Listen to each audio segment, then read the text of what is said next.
Welcome to Nah But For Real, where besties who heal together keep it real together. I'm Jay, and this is my co-host, Allie. And if you're new here, welcome to the Nah But For Real show.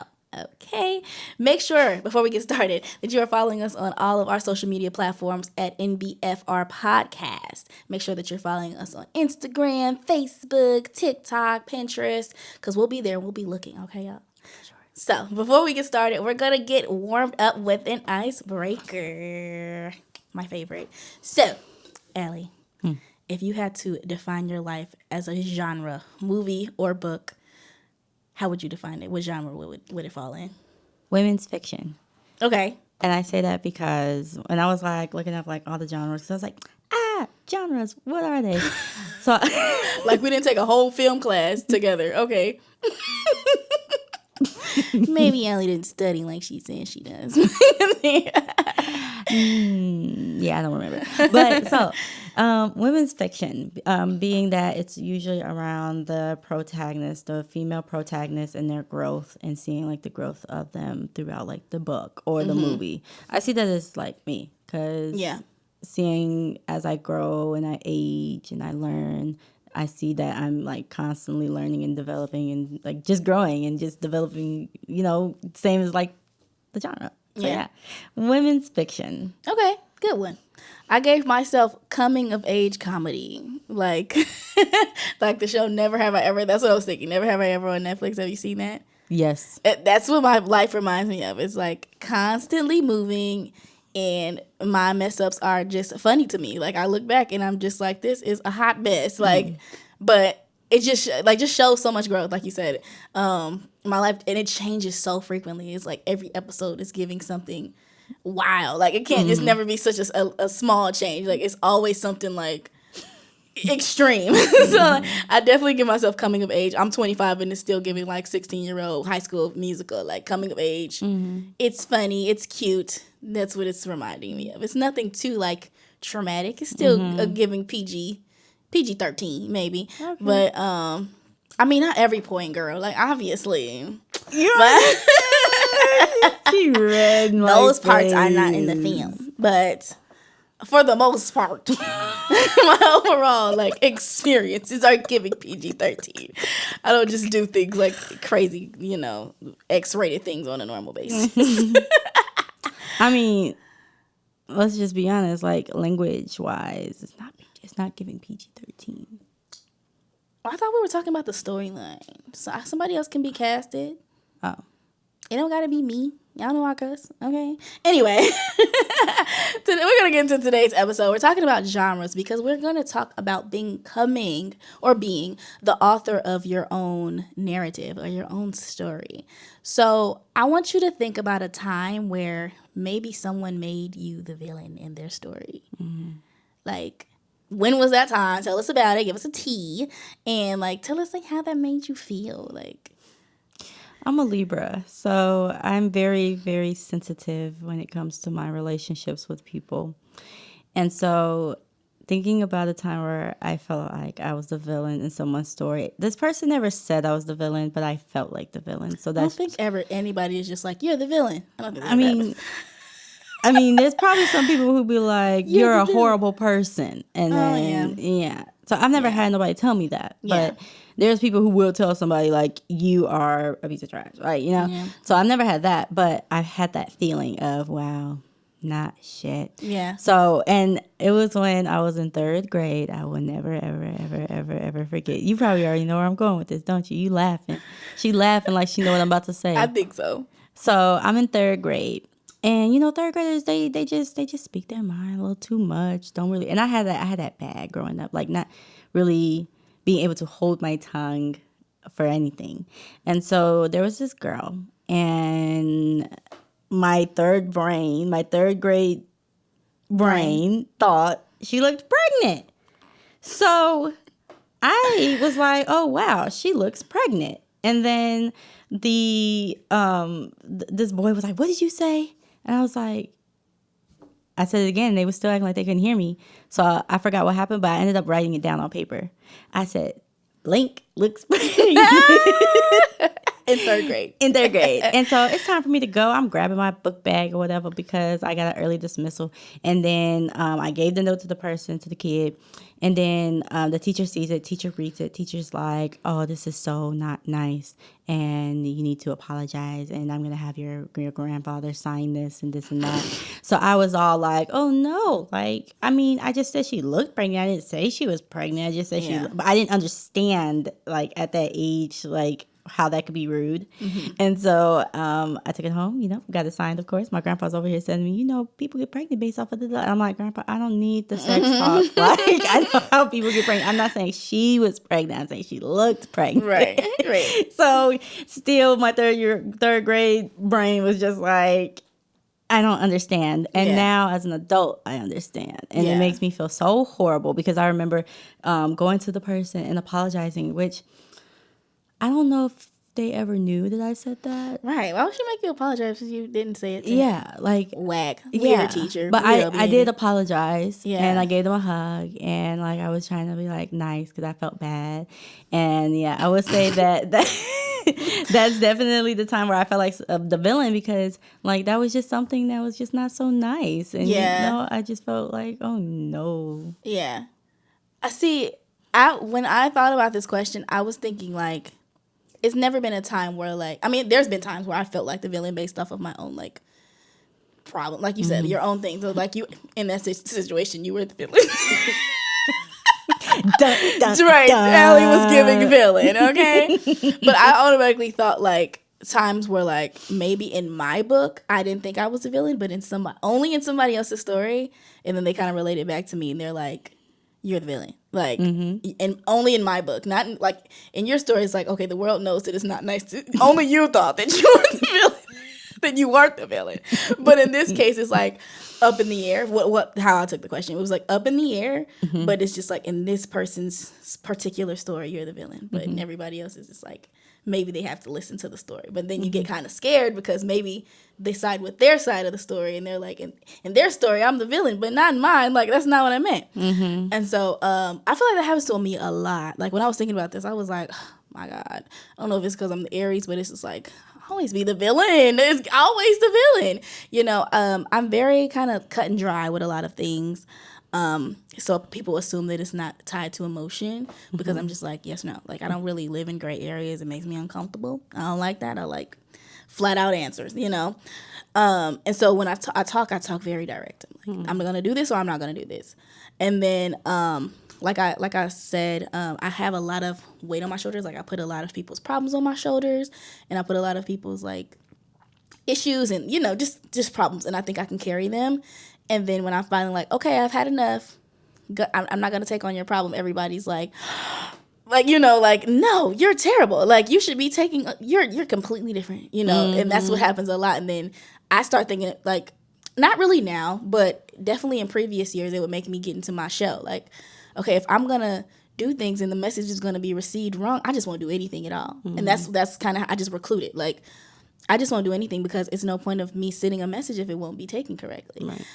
And I feel like that happens often. It still happens to this day, but I feel like I'm at an age where I'm just like, if I'm the villain, that's whatever. Like, the villains be top tier in all the Marvel movies, okay? Like, I'm going to be the villain. And I also had to accept it. Like, sometimes in my own story, I'm the villain. And sometimes, all the times, villains have good storylines, okay, y'all? Like, they have a reason for what they're doing. And their stories always get told. Like, the good guys, their stories are just like, I'm good. And if you really think about it, like, if you were Superman and you had this power, what you really be trying to say to the world? Like, that's a lot. You know what I'm saying? That's a whole lot. But then it's sometimes when you get poked, and you get poked, and you get poked, and then you're like, yeah, I'm going to poke you back this one time. And everybody's like, you're the villain, you're the bad guy. But they don't go back and look at how much you've done to this person. And so that's where your part of the story comes in, where you're like, wait a minute, I'm the villain for a reason. Like, the villain's always got a reason. It's giving something. Like, Maleficent ain't just Maleficent overnight. Y'all treated her like ass. You know what I'm saying? So when it comes to being your own author, at first I was thinking, like, I never want to write myself as the villain. But sometimes you have to, like, give yourself credit for, like, realizing that I could be villainous in this situation, or I could be retaliating in this situation because of something. I'm not always going to be like a step above everybody. I'm not always going to be thinking on my toes, like, let me just save the day. No, sometimes it's time for people it's time for you to put your foot down and say no. Regardless, I'm not saying to do it in a bad way. I'm not saying to go harm people physically like real villains in movies. But the thing is, villains have boundaries. If you think about it, like they are able to say no. They're able to put their foot down and make a difference. And sometimes I feel like we need that in our own story, instead of trying to so hard to like, I'm not the villain. You know, there's nothing wrong with me. They just don't understand. I feel like sometimes we need more of like, no, I set my boundary and I meant that. Like, you poked me, that hurt me, and I'm done. Like, you know, I'm not dealing with that anymore. And if that means that I'm the villain in everybody else's story, then paint me that way. You know. But is that assertiveness though? What? Like what you're saying. Like you're saying like to say, oh, you did this to me and it made me feel this way. I don't like that. Setting boundaries, assertiveness. Yeah. Like. I mean, your boundaries, I feel like, should be however you want to put your boundaries. I'm not saying that you have to, like I said, you can do it however you choose to do so. But just setting those, just having them, regardless, just saying no, or changing the way you react to something based off of how somebody treats you if you don't like it. And I feel like a lot of times villains are painted because in their story, in their perception, you did something that's different than what they would either what they would do or different than what you usually do. And so because of that, now you're the villain. Because if you think about it, you don't usually villainize people who you don't know that well. Right. It's just like, okay, that's just who they are. Like, you don't really care. They don't become the villain until they do something that they wouldn't normally do, or something that you wouldn't normally do. And so then you're like pointing the finger. But I don't want to say you have to be assertive about it unless that's who you are as a person, but it's just creating that boundary and accepting the fact that you're hurt about something. You know, a lot of times, like I said, superheroes carry a lot on their backs, and sometimes you have to recognize it. Got to take the backpack off, and I'm not doing this anymore, you know? And that's where I always get And if the superhero did that, then now they're the villain. Right. Now they're the villain. If you think about Iron Man, that's who I thought about. If you think about Iron Man, and he's like, no, I don't want to save the world today. Everybody's like, you're terrible. And it's like, I say the word like 5 times. Like, it's somebody else's time. They're like, you burned down all of New York, but I saved all of these people. Like, you know, I'm going to be the villain in somebody's story. And at the end of the day, even if I'm the villain with myself, I'm happy with myself. I'm happy that I was able to set my boundaries. I'm happy that I'm able to choose my story for myself. At the end of the day, I can be whoever you want me to be in your story, but my story is what's most important in my life. So yeah, that's what I want to get into, talking about being your own author, really. We kind of talked about perceptions, like how do you feel like people's perceptions like ultimately impact their story? Because I talked a little bit about how, like you said, in their eyes, it's gonna be based off of what they would do. So people's perceptions of you or people's perception of themselves? Both. Okay. So, and what was the question? Say it one more time. How people's perceptions of of themselves or you. It could be either. Basically tell their story of you. Okay. So it just made, instantly I thought of this like intervention or activity that I usually would do in like session, which I can like pretty much like do it here. Like if you wrote a number 6 on a piece of paper, your intention when you wrote that 6, it's a 6. Like nothing about it looks like any other number. Can't nobody tell you it's any other number. It's a 6. The intention when you drew it, 6. But that's from your eye angle. So the person on the other side of the table or the person on the other side, or they're going to see a 9. When you wrote a 6, they saw you write a 9. I mean, it might look weird when you wrote it, but it looks like a 9 to them. And so their perception of it is going to be based off of their experiences.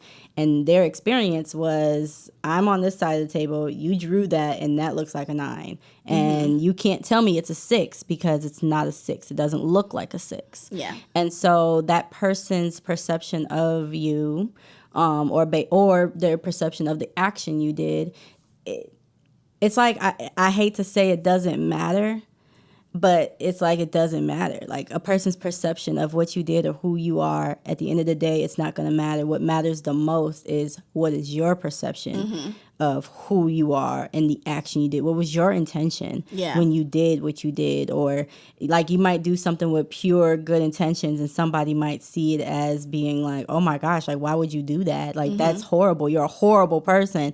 And you knew deep down like you did that with good intentions. So are you going to believe the person who's not seeing it from your point, which they're calling you horrible? Are you going to believe you're horrible? Or are you going to believe that you had good intentions when you did it? Yeah. So what's more important is for you to be aware of yourself and aware of what you're doing, like your intentions behind things, not really what other people think and see or say to you, because they not you, they don't know. Yeah.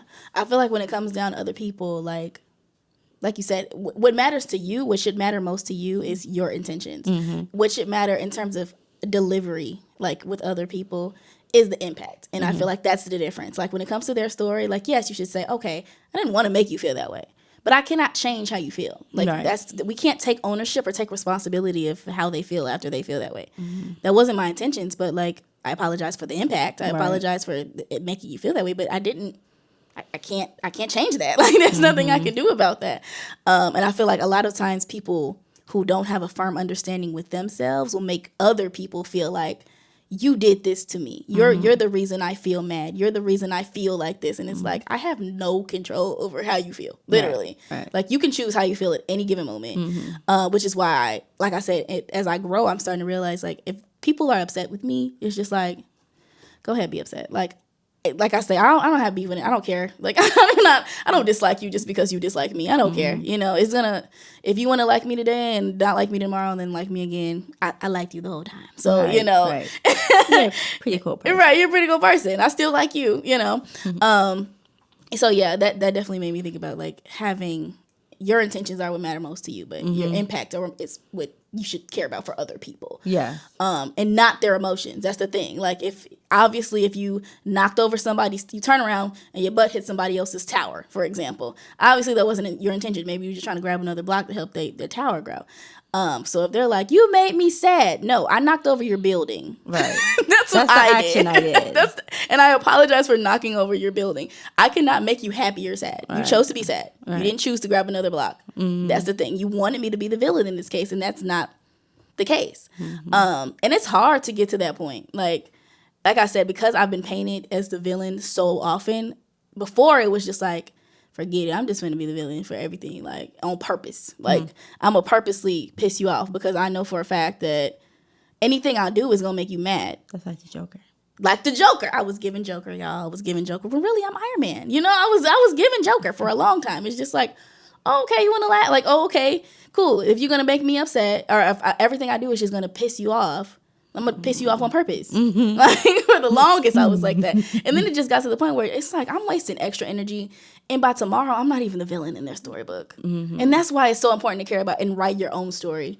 Because you play such a minor character in their book. I don't care who it is. I'm telling y'all this for real. You play such a minor character in somebody's life, regardless of who they are to you. Where it's just like I said, tomorrow that you might switch up in their story.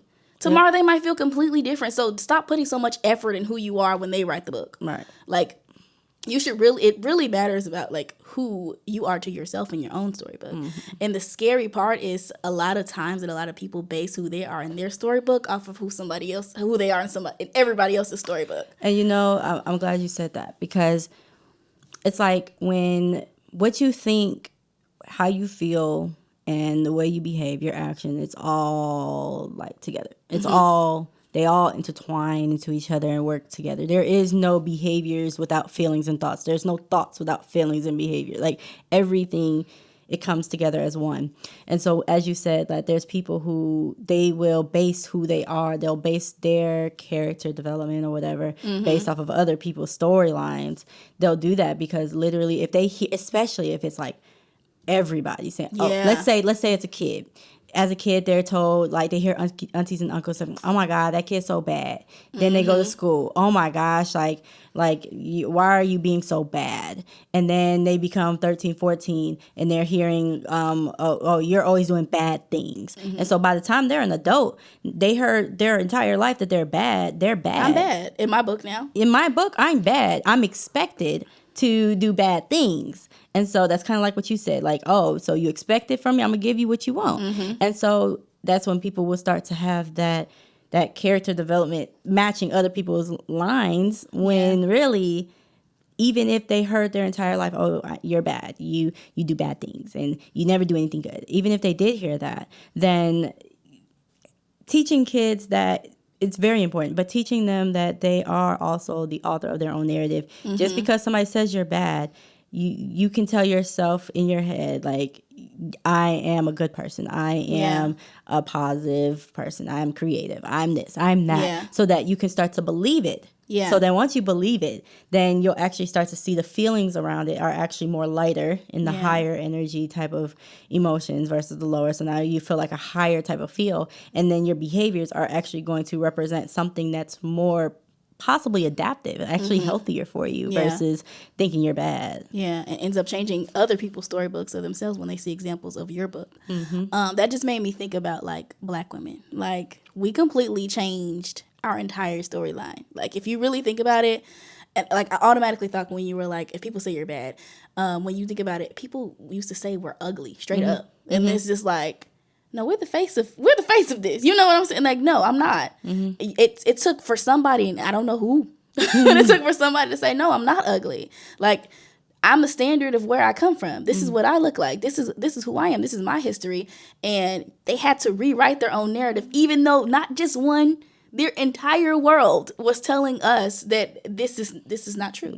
You're ugly. You're not worth it. And that you shouldn't make any money. You're worth nothing. And we can now what? Highest earner of degrees, like most seen faces on Instagram, like, you know what I'm saying?